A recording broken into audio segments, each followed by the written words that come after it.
I think we're just about ready to go. So good afternoon, everyone. Boa tarde. My name is Tim Gitzel. I'm the president and CEO of Cameco Corporation. Cameco is a uranium mining and nuclear fuel business company based in Saskatoon, Saskatchewan, Canada. So if you can say that back to me again, I'll know you've been there. But when I left Saskatoon yesterday, it was minus 20 degrees. When I arrived here, it was plus 30. So I just say I'm happy. When I say I'm happy to be here, I really mean it. I'm happy to be here. Thank you. I want to just start by saying thanks to the organizers of this conference. I think it's a wonderful conference. We've learned a lot today, and I have to say, I have a new appreciation of Brazil and the nuclear plans here in Brazil and just what you're doing in your different areas of the fuel market and in the nuclear reactor space.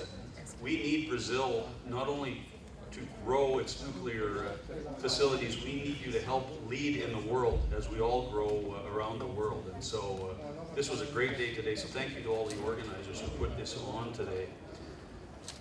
The other thing I just want to say is I've been just walking around talking to people. I'm extremely impressed to see so many young people here today. Unfortunately, in our nuclear industry, many of the people over the last 20 or 30 years have looked like us. And I say that with great respect to us, but they've looked like us. We need young people to carry the torch going forward for us, and we also need gender diversity. We need more women involved in nuclear, and so we're working really hard to promote that in our company, and we need to do that. I was blessed to have worked with Agneta. I was the chairman of the World Nuclear Association when we were able to convince Agneta to take over the lead position at the WNA, and we're just delighted to have her in the United States. Mike Basilio is here, Jay. We have also a woman leading the Nuclear Energy Institute, Maria Korsnick, and we need to do more and more. So I just encourage you younger people and women, please stay with us. We need you if we're going to be successful going forward. So with that, we'll get started. This is the last session before a well-deserved, in my case, Vino Tinto. And so today we're honored to have 5 industry leaders with us on the stage. In a minute, you're going to hear from each one of them. And in this session, we're all up here. You'll have a chance to ask some questions if you'd like. So let's get started. To kick things off, we're fortunate to have with us Mr. Ivan Dibov, Regional President of Rosatom in Latin America. Mr. Dibov took on the Vice President role in mid-2015, developing and supporting the business activities of the Regional Office of Rosatom in the Americas. He assumed the role of President in 2017 and certainly has plenty of experience. Today, Mr. Dibov will talk about the nuclear pathway to a decarbonized, sustainable future. Please welcome Mr. Dibov.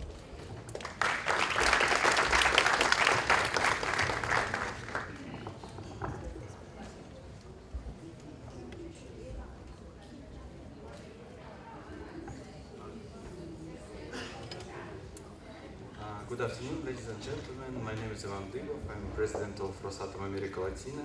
I have the honor and privilege of delivering this speech to you today. Nuclear is a powerful driver for economic growth and social development. Introduction of nuclear in the energy mix helps to optimize production costs due to a stable supply of electricity and low predictable prices. Nuclear build project also creates thousands of jobs, boosts revenue of dozens of local suppliers involved in the project. Nuclear power also contributes towards higher living standards. First of all, it provides wide access to low-cost electricity and ensure a cleaner environment due to zero GHG emission, which means better health protection. In terms of social development, advanced technology used in the nuclear industry stimulate education and R&D activity.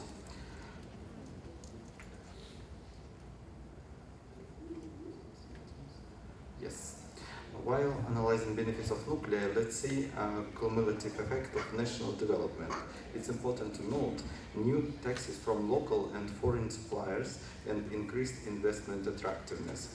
Furthermore, the already mentioned stable power supply while reduction in electricity prices in the region. NPP construction and operation creates more than 10,000 of jobs. Finally, the national development is enforced by developing high educational and upgrading local labor force skills.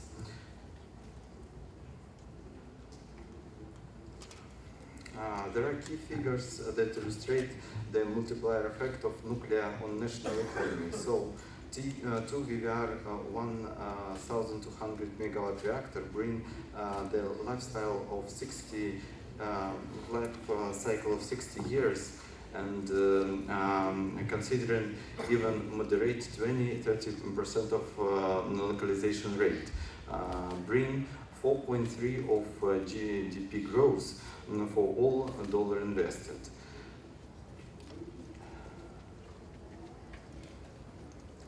The Paris Climate Agreement has become an important milestone demonstrating a global climate change in a crucial problem that can't be fully ignored. It symbolizes that negative human impact on the climate environment. We have a goal to keep the increase of global average temperature below 2 degrees, and we make our best efforts to achieve this goal. If we talk about decarbonization as a pillar of future power system, nuclear is an adapted front runner among all sources, with only 12 CO2 kilogram per megawatt hours produced. The existing NPP under operation prevent about 1.8 billion tons of CO2 emission annually. This is a great contribution in the efforts against climate changes.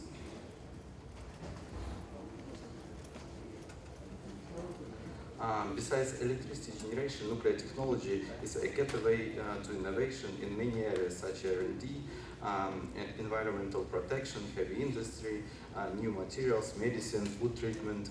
Nuclear medicine, for example, makes it possible to diagnose and treat cancer on early stages and save thousands of lives each year. Water shortage are a dire environmental crisis. Despite water covering 70% of planet's surface, 1 billion people worldwide lack access to these critical resources, and nuclear desalination is possible key to solve this problem. Rosatom is the leading vendor. The competitiveness of Russian technology has been proved by numerous of NPP construction contracts signed both with newcomer country and those that already use nuclear technology. It's worth noting 14 VVR-based units commissioned globally over the last 12 years. Aside from both experience in design, manufacturing, construction, and operational large-scale NPP, Rosatom also boasts an impressive record of small research reactor development. Given specific condition of some region, there is a growing demand for a transportable and flexible technology which could supply power to remote areas. Lack of grid infrastructure makes vital the existence of flexible options for grid connection. Specific energy market conditions such as price volatility and fuel dependency require fixed predictable electricity costs.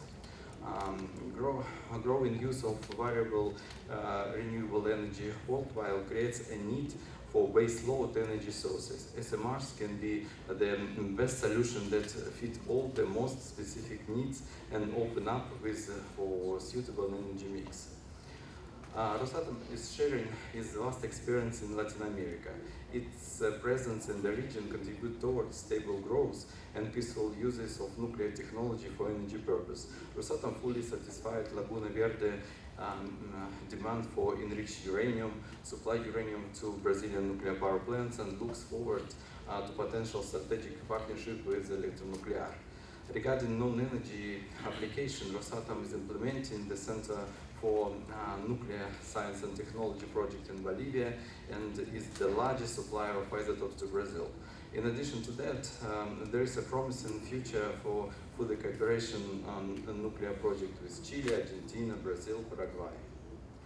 All challenges that nuclear sector faced with show that it is essential to build to build effective cooperation between us and to share the best practice to jointly cope with the global challenges. We are talking about international associations such as World Nuclear Association, IAEA, World Association of Nuclear Operator, that unite all market players and are able to ensure that sustainable development of nuclear energy and will help to cope with all global challenges. Only by keeping up with the times and with each other, we can ensure a decent future for the next generation. Thank you very much.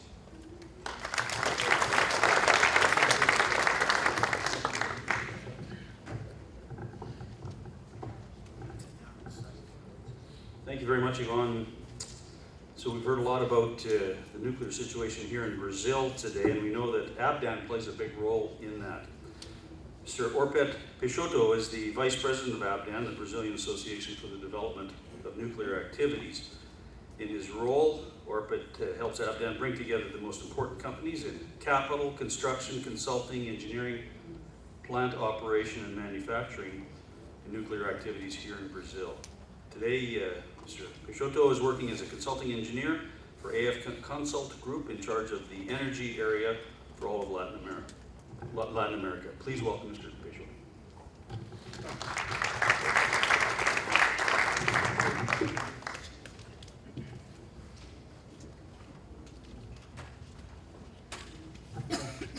Boa tarde a todos. Primeiro é um prazer estar aqui. Agradeço a WNA pelo convite, também a Abdan para apresentar. E me foi solicitado comentar alguma coisa em relação à energia nuclear e relacionada à América Latina. Vamos pegar a experiência que eu tenho na América Latina. E o primeiro, eu vou apresentar aqui alguns slides que são repetição de outros slides. Inclusive um da Cameco. Alô? Opa, thank you.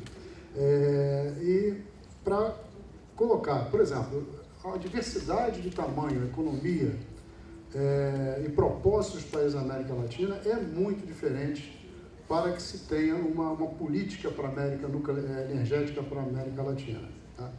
Então, são diferentes áreas de território, são aspectos legais, geopolíticos, energia, disponibilidade de fontes de energia. A América Latina tem várias disponibilidades, tem nuclear, tem gás, tem petróleo, tem hidráulica em grande parte. E também a diferença de técnica, capacidade técnica e gerencial é muito grande nesses países.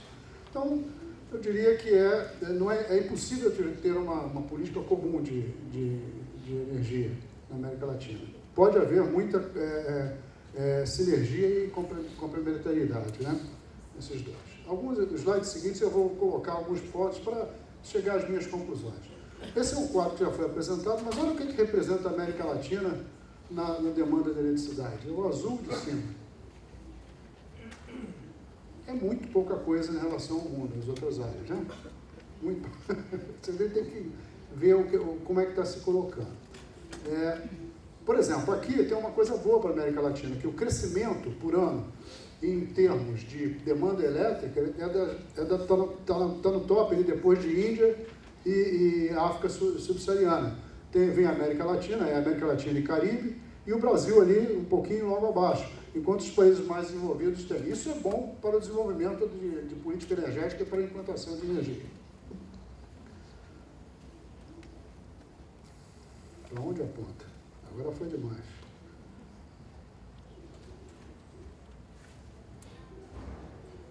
Você podia mandar daí?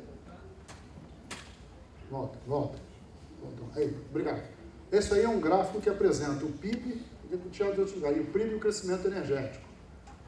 Isso específico para o Brasil. Você vê que o PIB ele acompanha mais ou menos o crescimento energético. O Brasil, como teve uma época esse é um gráfico que representa de 2000 a 2015, ele teve um crescimento de 52% e um crescimento de PIB de 55%. Vamos para o próximo quadro, por favor. E agora temos aí Argentina, Chile, Uruguai e Paraguai. Chile e Paraguai foram os que melhores tiveram em termos de crescimento, né? Por favor, o próximo. Estou tentando controlar os 7 minutos, que não são 20, hein? Por que nuclear, né? Por quê? Isso é uma transparência já padronizada entre nós, estratégico, competitivo, affordable. Na América Latina eu tenho minhas dúvidas se é affordable. Para certos países é affordable, não para todos. Reliable, com certeza, safe and clean. Por favor, próximo. Próximo slide.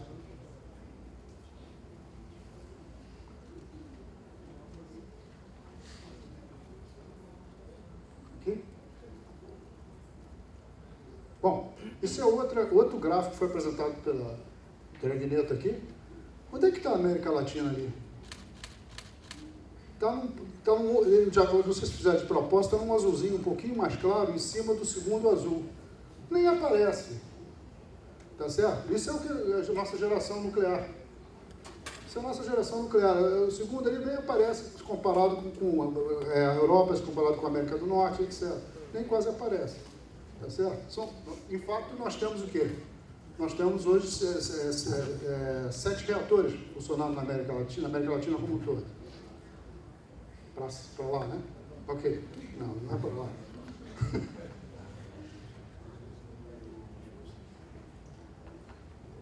Aqui também agora uma divisão por reatores, né? Que apresenta os 7 reatores, mas eu quero o importante é chegar no slide de conclusões. Ele volta para o início, né? Por quê? Eu não sei. Aí mostra um quadro que é muito comum, quadro de demanda energética e quadro de número de reatores, e aparece Brasil com 2, México com 2 e Argentina com 3.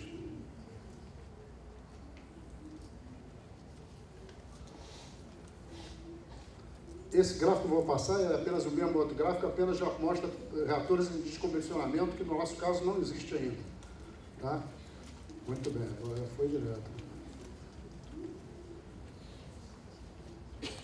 Muito bem, agora sim alguns fatores importantes que eu gostaria de comentar. Né?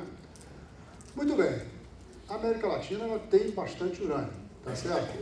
Em vários países, em pequenas quantidades, né? Em pequenas quantidades. Eu coloquei o Brasil como quinta reserva, porque durante o meu período que eu trabalhei junto lá com a agência, eu vi que o Brasil era considerado como quinta reserva e não sexta. Isso é um indicativo que vai ter mais. Também o Brasil tem uma quantidade de tório que não é incomum na América Latina. Outros países da América Latina têm bastante tório, principalmente Venezuela, né? México, Bolívia, e esses países, México, Bolívia, Chile, Colômbia, Equador, Guatemala, Guiana, Paraguai e Peru, têm pequenas minas, né? O que é importante na América Latina? Quem tem nuclear fuel cycle? Brasil e Argentina. O México praticamente compra o combustível dele pronto do fornecedor americano. Então, isso é outro fator fundamental para o progresso na área de energia nuclear. A Argentina tem 2 reatores atualmente, desculpa, está errado ali, tem 3 reatores e está negociando um CANDU, o Standard CANDU, de 1000 megawatts com a ALL, e um outro projeto, um PWR com os chineses. Está num vai e volta nos últimos 4 anos, eu tenho acompanhado isso permanentemente. A Argentina está num vai e volta dos últimos 4 anos para frente. Parece que agora está uma decisão de aportar 8 bilhões de dólares para a Argentina. Tá? México, aí o meu presidente, o Celso, que batalha pelos 12 anos de Espanha, tem o chamado PRODESEM, que na realidade é o PDE deles. O PDE deles é de 14 anos. O PDE dele é de 14 anos. Tem o mesmo problema do nosso, a cada ano vai sendo refeito, mas ele prevê 14 anos. E nesse PDE de 14 anos, eles têm previsto 3 reatores.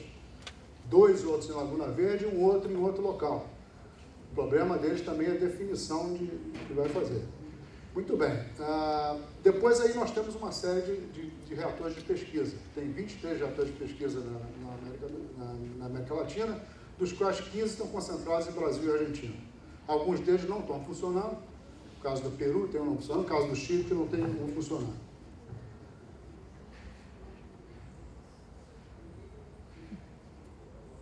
Tem que esperar um pouco. Muito bem. Tem que esperar um pouco nada.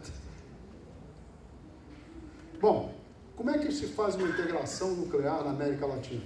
Tá certo? Como é que isso poderia se fazer? Você tem 2 maneiras de fazer. É através da da integração física ou a integração comercial. A integração física, normalmente, exige fronteira entre os países. E isso é muito característico. Por exemplo, gás, que é exportado de um país. Você não vai exportar gás, por exemplo, da Nicarágua, por tubulação para cá, teria que ser por tanque. Então, por exemplo, o caso de maior sucesso são hidrelétricas, que é uma integração física e energética porque fronteira. E a outra é comercial, é realmente estabelecer alguma coisa comercial entre os países, que não necessitaria ter esse border físico.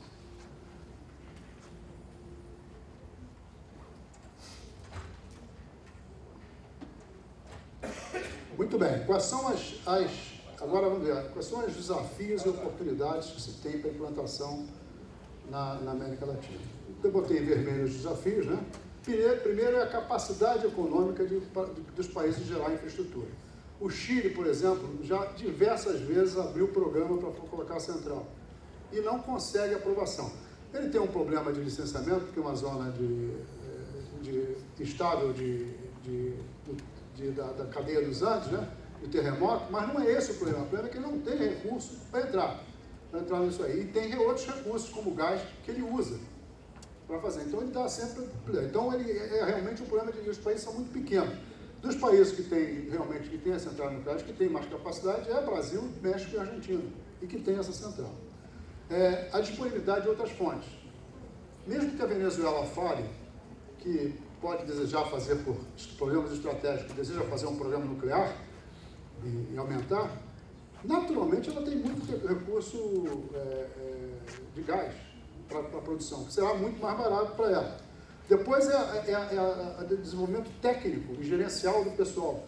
Você, para implantar um sistema nuclear, você precisa ter um desenvolvimento técnico e também de legislação e de regulação, que esses países não têm. E, finalmente, a dependência de suprimento de países e de outros países. Isso sempre que se pensa. Por que vamos botar uma central a gás, vamos botar uma central eólica, vamos botar uma central nuclear? Um país pequeno vai ficar dependendo da importação de combustível e de outros bens de outros lugares.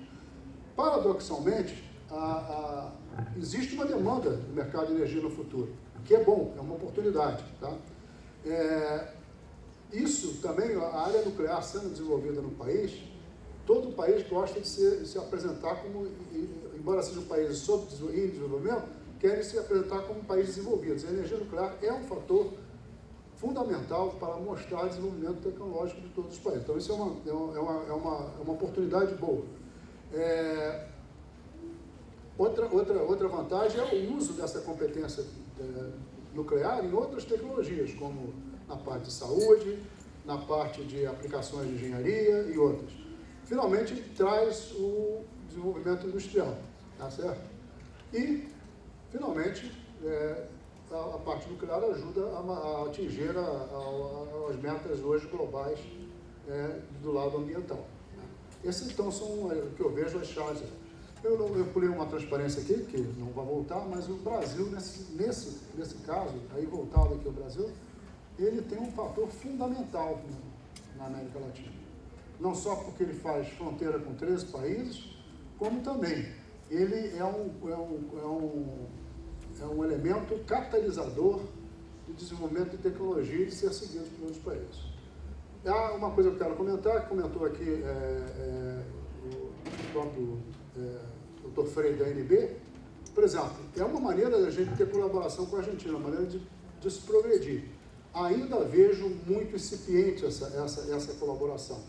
É uma colaboração que é carregada assim, de misto de desconfiança e misto de ineficiência, tá certo? Mas que poderia ser muito melhor, poderia. Bom, o que eu teria que dizer é isso. Desculpe eu passar o tempo. Tá certo?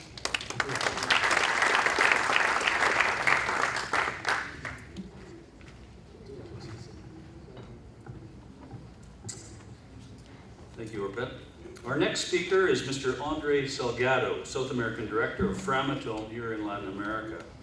Mr. Salgado spent his entire career in the energy sector, becoming Managing Director for Arriva Renewables business in Latin America in 2011. In his current role, he's representing the company in all of its activities here in the region, large projects, installed base, instrumentation and control, components, Fuel and Engineering and Design Authority. Please welcome Mr. Salgado. Bom, obrigado a todos, boa tarde, é um prazer estar aqui, agradecer a WNA o convite, a Abdan também pela organização. O meu objetivo aqui como brasileiro e como habitante desse setor elétrico nacional aqui já há bastante tempo, é dar um pouco a visão do nosso sistema elétrico e os benefícios que a gente pode ter para o sistema elétrico com o aumento da capacidade instalada nuclear. Então é uma visão um pouco local para exatamente fomentar o debate que a gente tem aqui. Bom, essa matriz já foi mostrada pelo Rave de manhã, mas eu dei uma simplificada só para mostrar um pouco o tamanho do que a gente tem de geração hidrelétrica e renovável. Ou seja, nós temos mais ou menos 86% da nossa matriz que pode ser considerada renovável, hídrica ou outras renováveis. Nós temos 1,2, isso é potência instalada, é importante dizer isso aqui nesse primeiro momento. Nós temos 1,2% da nossa capacidade instalada sendo nuclear, mas isso corresponde a mais ou menos 3% em energia, porque o fator de carga da nuclear é melhor do que as outras fontes. Então a gente tem uma produção maior. E se a gente olhar para 2027, de acordo com o PDE, a gente tem um aumento de aproximadamente 25% a 30% na capacidade instalada. Isso significa que a nossa matriz vai mudar, como nós temos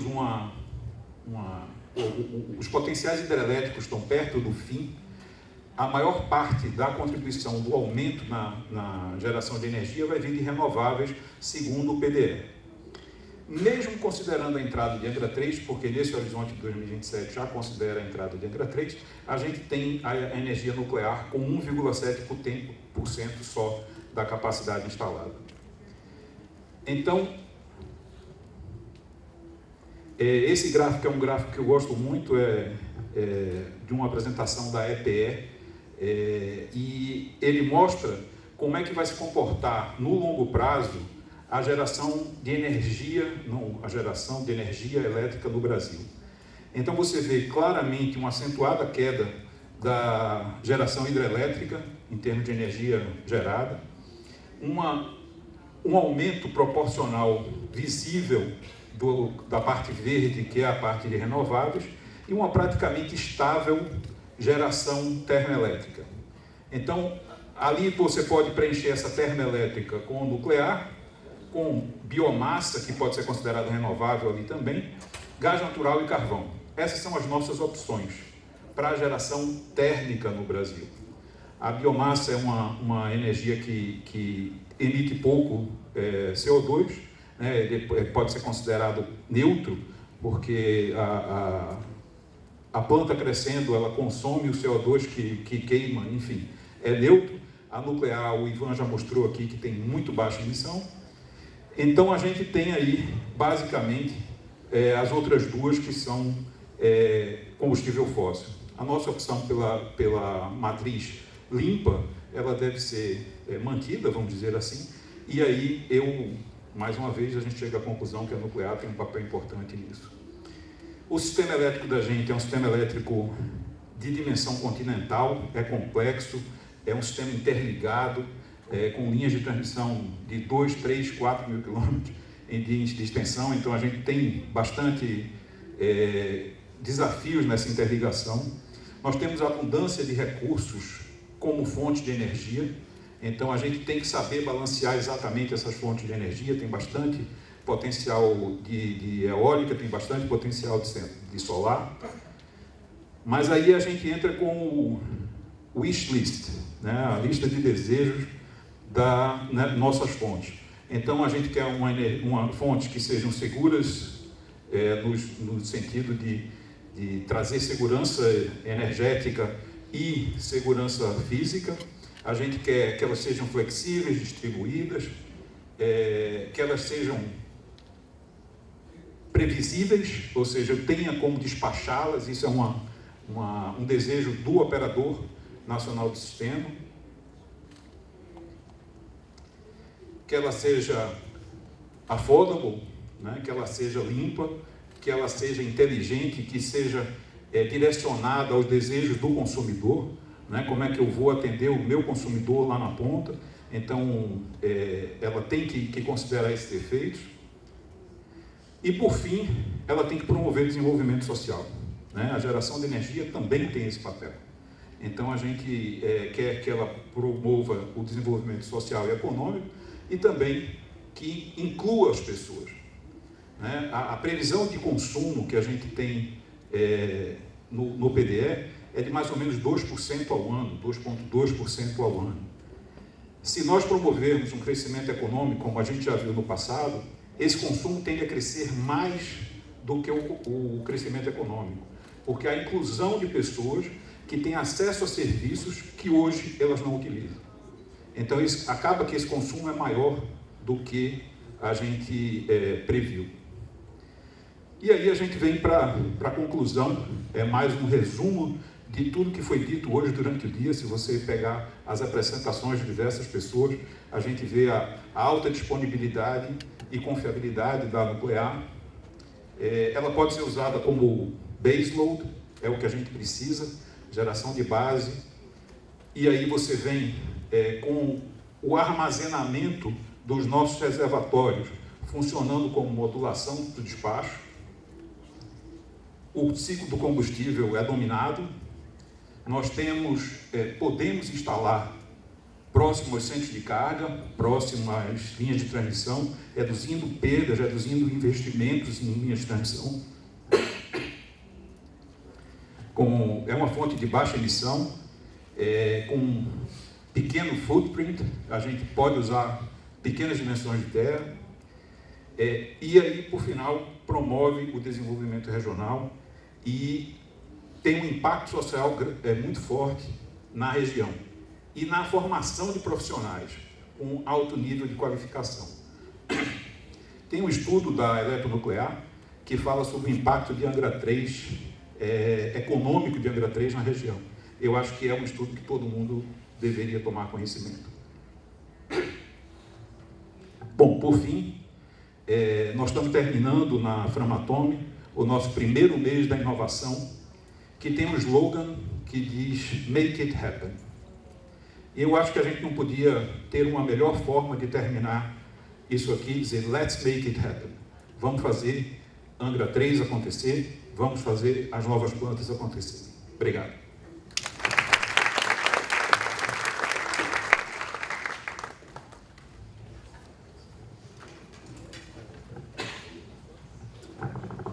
Thank you, Andre.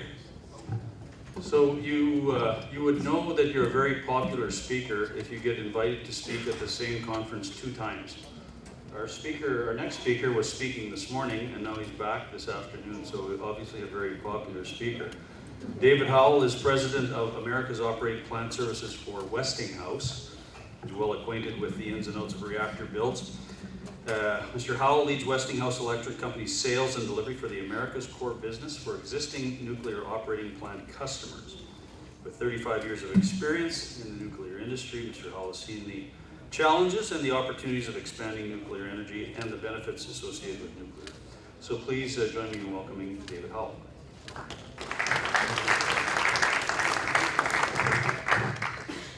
Well, it's interesting when you said earlier that we should look different than us. I think Yvonne should have been actually offended because he actually has hair that's not gray and he has some of it. So, but thank you for once again inviting me to speak. I appreciate that. One of the things I want to talk about is nuclear technology, but in specific, how does that benefit Brazil, and how can it benefit not only in new plant construction but existing plants? Being a Westinghouse person really my entire career, when I was coming out of college, it was really exciting to me to actually look at the nuclear technology. I went to school in the Pittsburgh area, and you can very clearly see a nuclear plant sitting right next to a fossil plant and the difference in emissions from the 2 plants very near Pennsylvania. And right away I knew that technology is cool, because back then we didn't call it carbon footprint, we called it pollution. And there was basically no pollution coming out of the nuclear plant and a lot coming out of the other plant. So it was really great, and it was really exciting. Westinghouse, as you know, has been in the nuclear business for a long time, and I'm going to try to make this work, but it's not. So if you could advance to the next slide, I would appreciate it. There we go.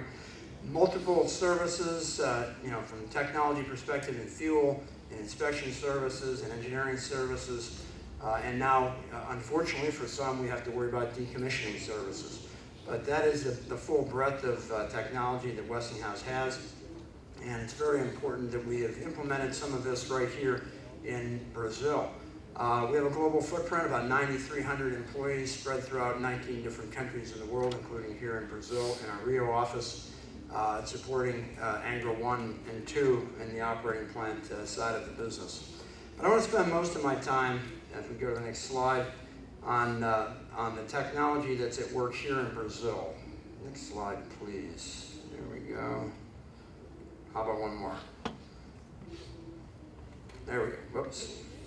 Well, I'll tell you what, if you can master this clicker, then you've got it made. We need technology here right now. Okay, here we go. So let me talk about a little bit about the technology here in Brazil. Westinghouse has been a part of the fabric of the nuclear industry here in Brazil for a long, long time, in being the NSSS supplier and working on the turnkey construction of Angra Unit 1. And I want to congratulate our folks from Angra on 35 years of operation. We talked about 50 years in other places. Angra Unit 1 has surpassed 35 years of operation this year, so Leonam, congratulations on a great running plant. We're proud to be a part of that history. I think also really important to understand is that much of the technology we're bringing to bear right now is to really extend the life of that plant. We can talk about new plants, which I will in a moment, but the best asset we have here in Brazil today is Angra 1 and Angra 2 from an operating plant perspective. And it's our job to work on technology that can sustain and extend the life of that plant. We have a team of folks on site today as we speak, working very hard on the life extension for Angra 1. We're looking at various systems on what we need to prioritize to extend that life. INC systems.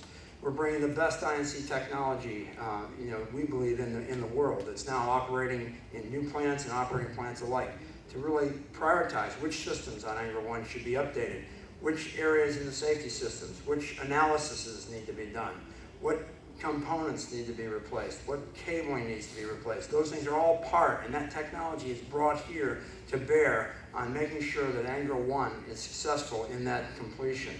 We're also looking at analysis on safety analysis and tech transfer on fuel type products, making sure not only our relationship with INB continues from the standpoint of components, but working on the next generation fuel products so that we can have the best long-term aspects of fuel here in Brazil, including accident-tolerant fuel coming down the path very shortly that can really not only be a much safer fuel, but also drive huge savings from the standpoint of the operation of the plant. We're committed to that in great detail. We're committed to the education systems here in Brazil. Our partnership with Federal University of Rio, a very strong one. And we have a product of that education system sitting in the front row here, Alice, who many of you know because I've seen her network with you all day. She knows more than any of I do, clearly, in this room, so I appreciate that. And she's been a product of that education system and really talented. And I'm really proud to say that we are continuing to invest in education here in Brazil. I also wanted to talk about Angra 3 and some of the technology that we're prepared to be a partner with Electronuclear on Angra 3 and whatever of those three arrangements that they choose to go with. And here's why I think that is so important.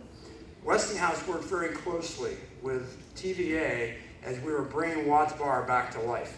After 22 years of sitting idle, the Watts Bar plant was basically decided to be completed by TVA, the utility there. Westinghouse teamed very closely with that utility, including vintage INC parts that had been sitting in storage for years were installed, doing what we needed to do to refurbish those, to test those, in some case update those, and replace them with the right level of technology to be successful, and then continue to keep that technology alive through things like technology and sole source buys of certain parts to make sure that even some of those older parts that we needed would be around for a long time, reverse engineering to make sure that we had the right level of expertise on, say, Eagle 21, which was an old system. A very similar comparison to the situation at Angler 3, where the plant has been dormant for many years. We look forward to partnering with ETN and whoever the overall consortium is to bring that expertise to bear and to help bring Angler 3 to a reality. Another example is Temelin. Temelin plant was built, was a VVER plant in Czech Republic that was partially built in the 90s through various circumstances. They needed real help to really complete that plant, in particular in the INC system. Westinghouse stepped in and working with that utility to totally revamp the INC system and complete that INC system, actually replace it and complete it so that it could be operational in the year 2000. I say that because that is not a Westinghouse designed plant. And we bring the best technology to whatever country, whatever reactor design we need to do to go ahead and fulfill the destiny and fulfill the promise of the nuclear industry in this. And we will do that here in Brazil, as we have been here in Brazil since the 70s, as a long-term partner with this country for nuclear energy. Okay, let's move to the next slide. Why is that important? Well, you've heard this from just about every speaker here, so I won't spend a lot of time on it. But nuclear is important to Brazil as it is to any country, because nuclear is not only just 11% of the electricity in the world, it is 50% of the carbon-free electricity in the world. And we need that as a world, as a planet, and we need it here in Brazil to continue to grow the economy and to continue to grow the overall energy supply. And we're proud to say that out of all the reactors in the world, over 50% of those are basically Westinghouse-type reactors of some design or some licensing venue. And here in Brazil, that is the case as well. So what about the future? I'll just go right to the future since I'm running out of time. We believe the future is strong and viable, not just with Angler 3, but beyond that here in Brazil. We like to see those slides that Leon had on the board of the 6 extra reactors sitting in the field there. We need to get you a different slide that shows AP1000s, so you're a little bit off on that. But anyway, the bottom line is we have the technology and the only Generation 3+ fully passive safe reactors in operation today in China and soon to be operational in the United States. They are, as I said earlier in my talk this morning, they came up without any trips and they're operating safely, and it is a really good product for what we see to be the future here in Brazil, and we're committed to make that happen. But we're not stopping with the AP1000. We talked about SMRs before. Westinghouse believes that there's also a real need for a microreactor. And we are investing, along with the United States government, in the Vinci microreactor. This is a 5 to 10 megawatt reactor. It's a solid core. It's designed to basically be delivered on the back of a truck, put in underground with a solid core that runs without any need for refueling for multiple years. And then when the core is spent, it is then removed, taken back to a Westinghouse facility for decommissioning, and either a new one brought in place or a total greenfield reinstallment of the environment. We believe this is the future from the standpoint of remote areas, of which Brazil certainly has some, and or just infrastructure, critical infrastructure backup plans for whether it be weather-related issues or other issues of emergency that you need your critical infrastructure powered. So we believe in the future, we believe in Brazil, and we are here to stay in Brazil. Thank you.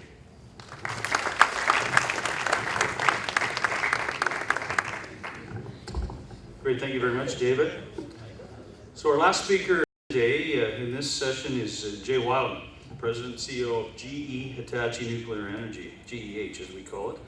As many of you know, GEH is a world-leading provider of nuclear products and services with manufacturing, service, and sales facilities around the globe. Jay is also responsible for managing the joint venture that GE has with Hitachi. More than 30 years experience, Jay has a wealth of international knowledge, having led many global teams to success across the energy platform. Today, Jay's going to talk about innovating for cost-competitive nuclear. Please welcome Jay Wildman.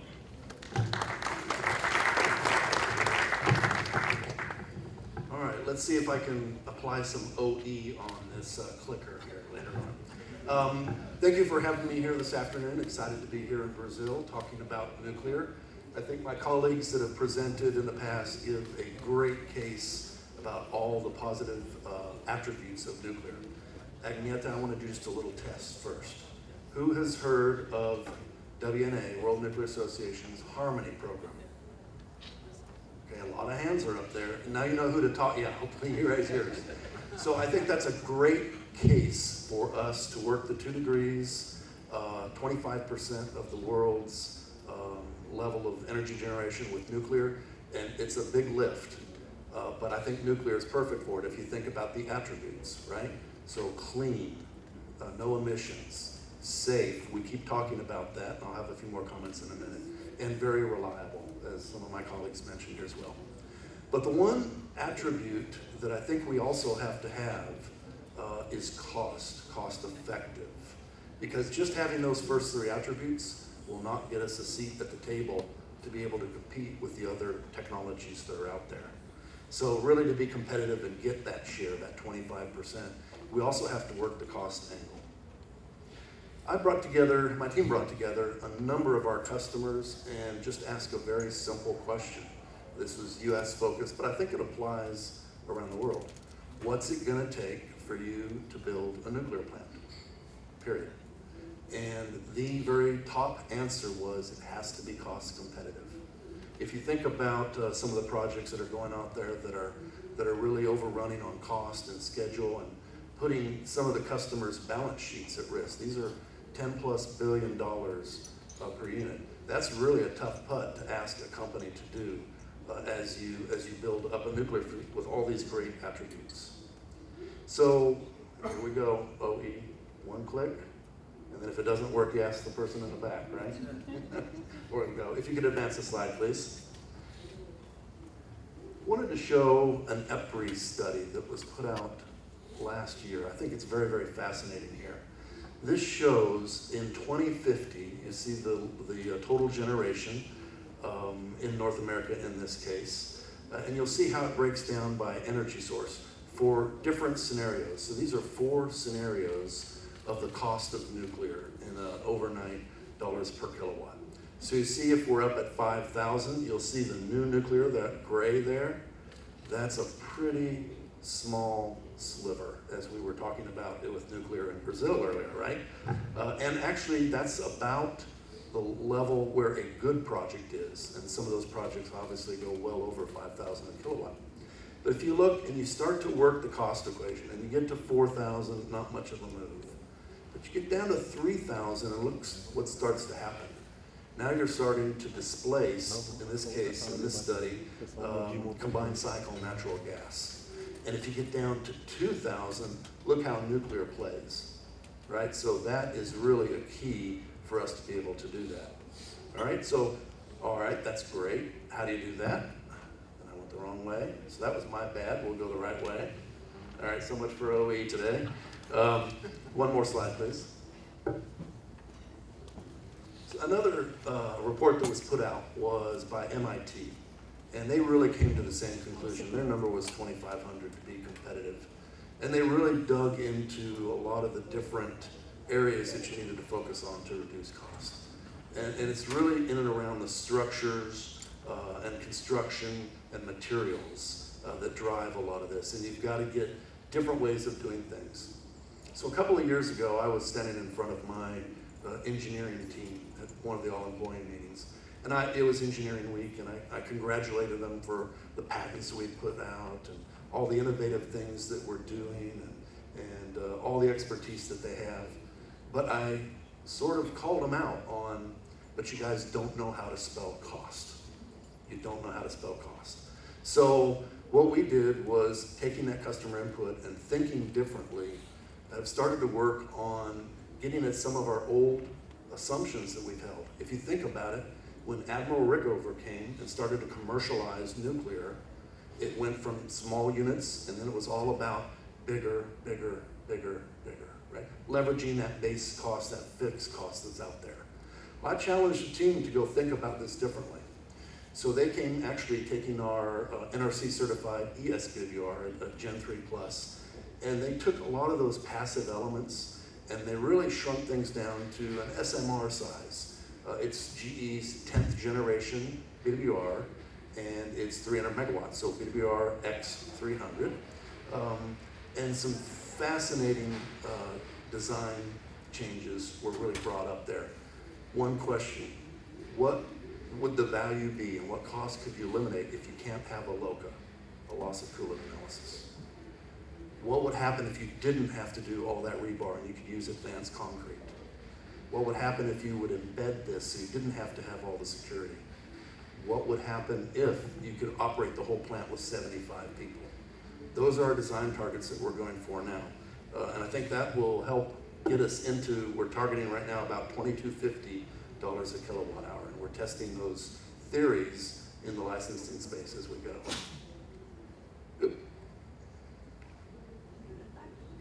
That's what it is. So in looking at sort of where we are these days, the large Gen 3, if you look at overnight capital cost on the x-axis, and then you look at LCOE, they're sort of somewhere in that light blue bubble, or well off the chart in some cases. Water-cooled SMRs are coming in better. NuScale has certainly started proving some of this out. We'll see where they get with that. But then the next platform is really going to the advanced reactors. And where we're trying to target is for the BWRX 300, an overnight capital cost of $1 billion. And you'll see there the LCOE of just over 30. We think cost is an area that we need to keep on that list of attributes about nuclear, competitive cost. So clean, reliable, and cost effective for our customers. Thank you very much.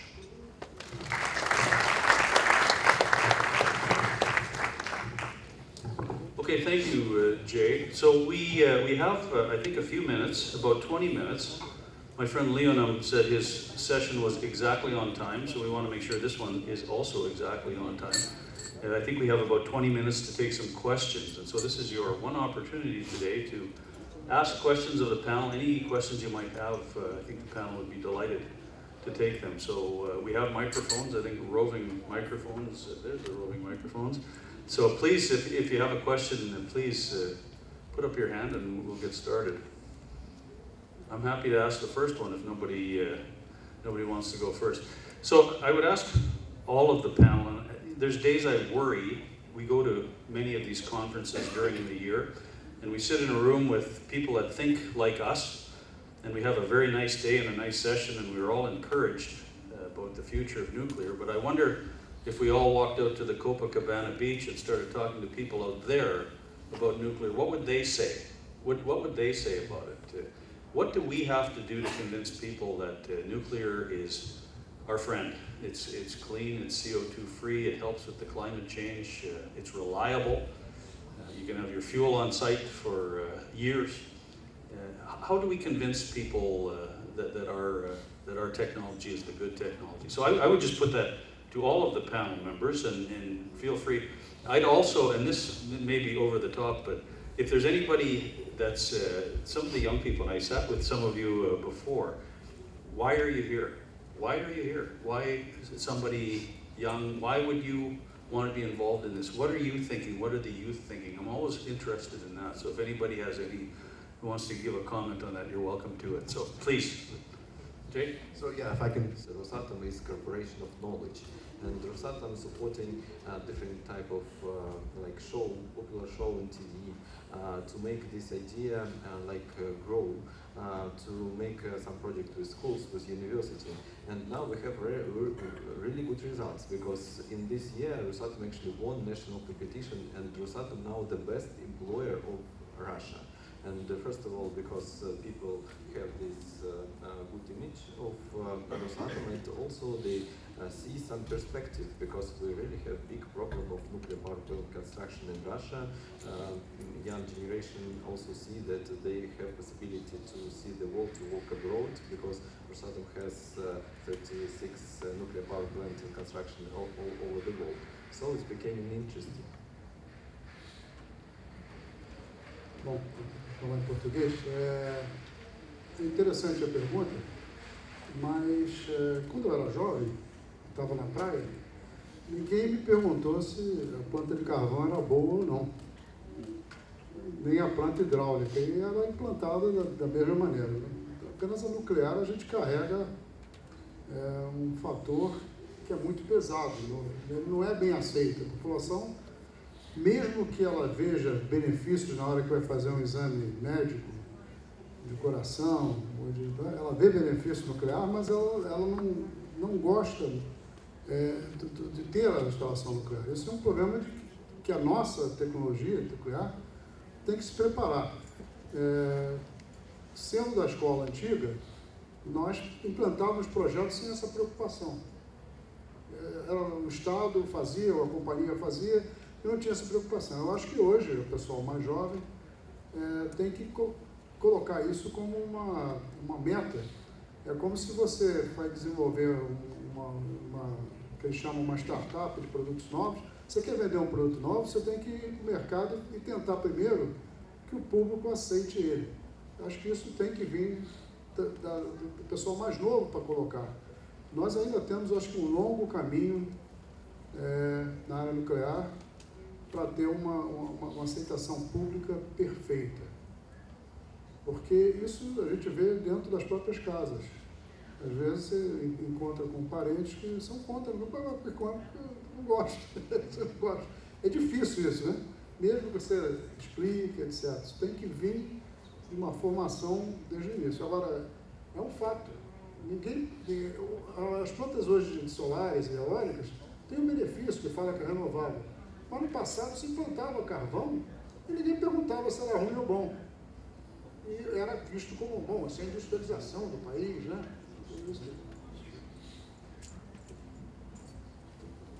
Bom, eu acho que o principal problema das pessoas é a falta do conhecimento da energia nuclear, sobretudo aqui no Brasil.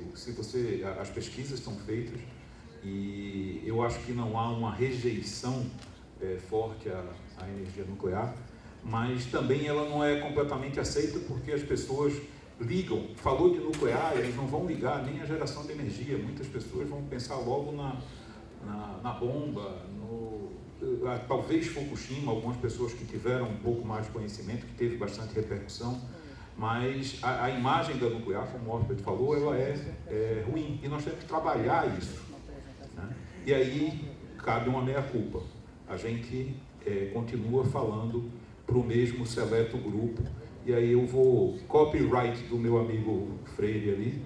Ele, numa reunião a semana passada, ele disse que nós parecemos pessoas jogando golfe no golf club, né? Quem está do lado de fora da cerca não sabe o que está falando, mas ali dentro todo mundo se entende. Então nós precisamos abrir essa comunicação, e numa palestra do ministro Bento, há umas 2 semanas atrás na Firjan, ele instou o pessoal da Secretaria de Educação do Estado do Rio de Janeiro a incluir tópicos de esclarecimento tecnológico na educação infantil já, na educação escolar, de forma como se fazia no passado com alguns outros tópicos. Então, eu acho que nós precisamos abrir mais a comunicação e fazer essa comunicação de uma forma mais eficiente. Thank you. Any other comments on that one, or are there any other? Patricia.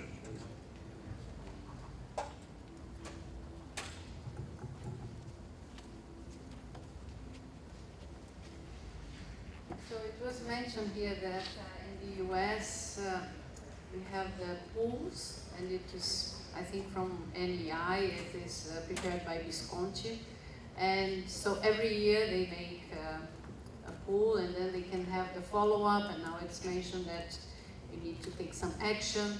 So the question is here for Brazil, para os brasileiros que estão aqui, que atuam nessa área. Qual é a ideia de quando é que vai ser feita uma pesquisa de opinião pública nacional para a gente saber exatamente aonde nós estamos e como preparar uma política de comunicação ao público de acordo com os resultados dessa pesquisa? Quem poderia responder? Talvez o Celso, a Abdan, GSI. Patrícia, eu acho que a Evento Nuclear está fazendo uma pesquisa dessa, né, Leandro?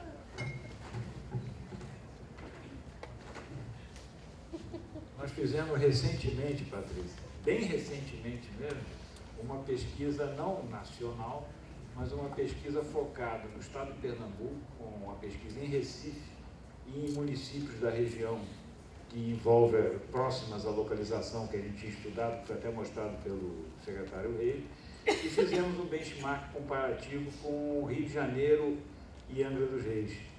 Tá? Nós tem esse resultado da pesquisa, está sendo concluído os resultados, mas é a coisa mais recente que a gente tem sobre isso, existe já. Nós temos eles guardados, porque ainda não está concluído o relatório, né? Mas a gente vai em breve discutir esse aí. Acho que é importante, essa do Rio e de Angra é bastante importante a gente ter uma abertura. De Recife, outra é melhor guardar um pouquinho. Né?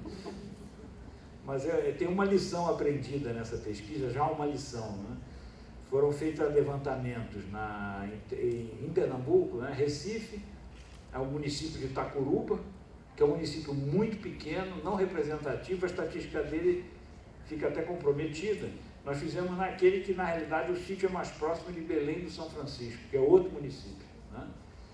E é surpreendente como um pouco de ação causa um efeito importante. Em 2010, quando nós estávamos fazendo o estudo do sítio, houve uma mobilização de ONGs que mobilizaram tribos indígenas, houve um movimento contra as usinas. Lá em 2010 foi feito esse trabalho contrário, né, de negação.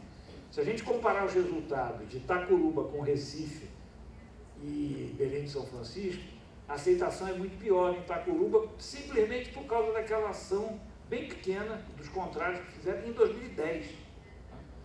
Ou seja, eu acho que essa opinião pública ela é muito sensível ao momento, o que está acontecendo no momento. E agora, para apagar uma coisa que foi feita no passado é difícil. Por exemplo, é um desafio convencer, informar a região de Itacuruba. Tá? Agora, os resultados eu adianto que não são ruins.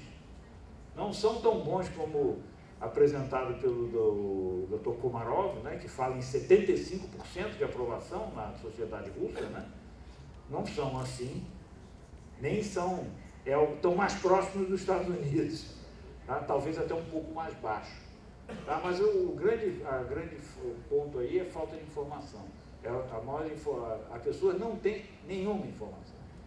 Tá? Então, acho que esse é o problema mais grave para a gente buscar ganhar essa aceitação pública. No primeiro momento, dar informação. No segundo momento, mostrar o benefício que as pessoas têm com locais, e regionais e nacionais.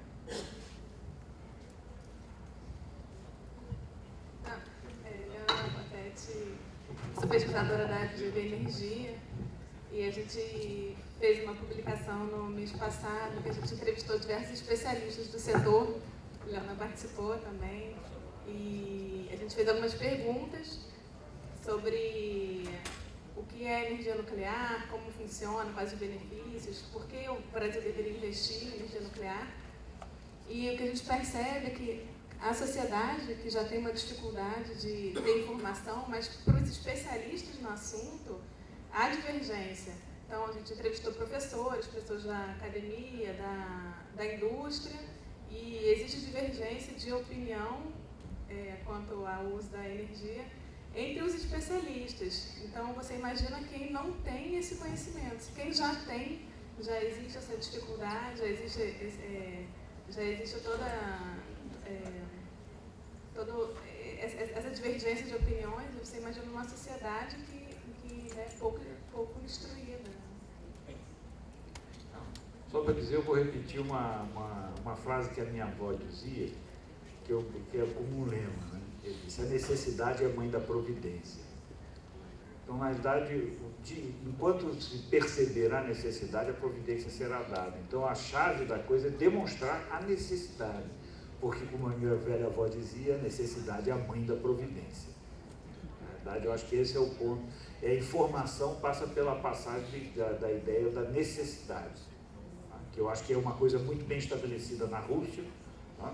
Bastante razoavelmente estabelecida nos Estados Unidos também, apesar de problemas políticos recentes, né, nesse tema, mas dentro de um contexto político conturbado. Mas a longo prazo, eu acredito que essa percepção de necessidade é clara para o povo americano, é clara para o povo russo, é clara para o povo francês também. Aqui no Brasil, as pessoas não percebem essa necessidade.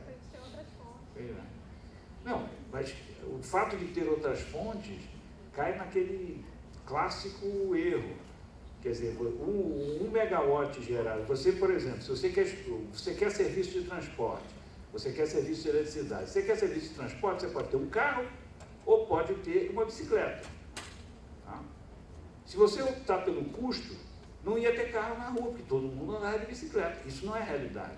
Quando você fala em eletricidade, serviço de eletricidade, você está falando eletricidade nuclear, eletricidade hidroelétrica, eletricidade eólica, cada uma tem serviços diferentes. Então não é simplesmente dizer que eu tenho muita, então eu tenho outras. Não é esse o caso. Esse raciocínio é que é muito difícil quebrar esse paradigma desse raciocínio.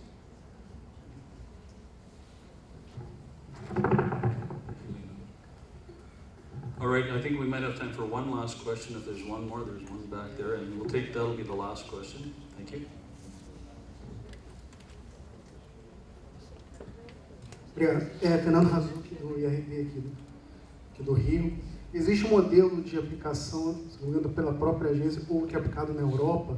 Eu posso até mandar, que eles fazem anualmente para ver como é que está a aceitação do público dos países que utilizam. Tem um modelo que eles aplicam que dá para inverter aqui para o Brasil. No caso, o senhor Jay comentou sobre a educação de STEM, né? Science, Technology, Mathematics, para as futuras gerações. Como é que o senhor entenderia isso aplicado na área nuclear, comentando mais ou menos o que o senhor André também falou da questão da educação para as novas gerações, dessa possibilidade, como estender e entender a importância do ensino da física, principalmente, da área nuclear para a formação das novas gerações e a aceitação.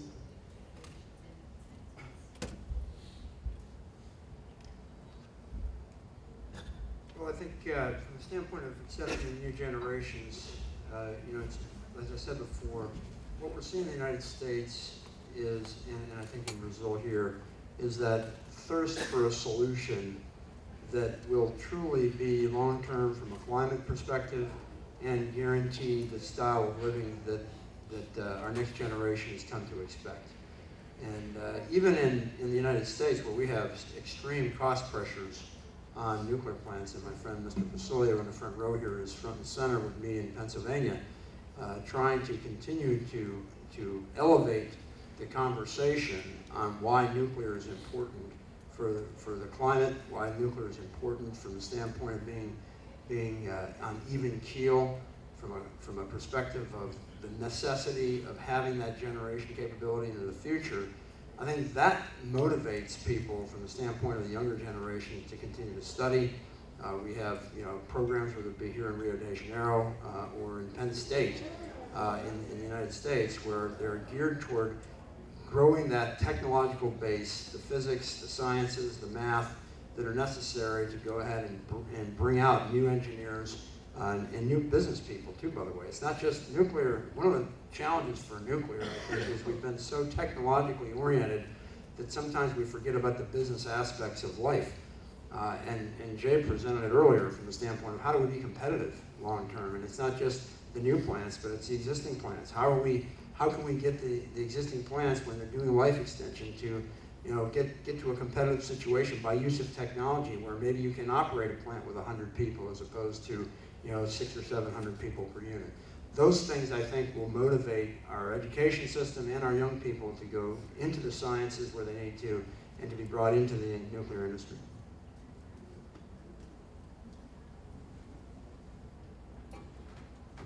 Okay, well, thank you all for your kind attention this afternoon, and please help me thank all of the panelists this afternoon.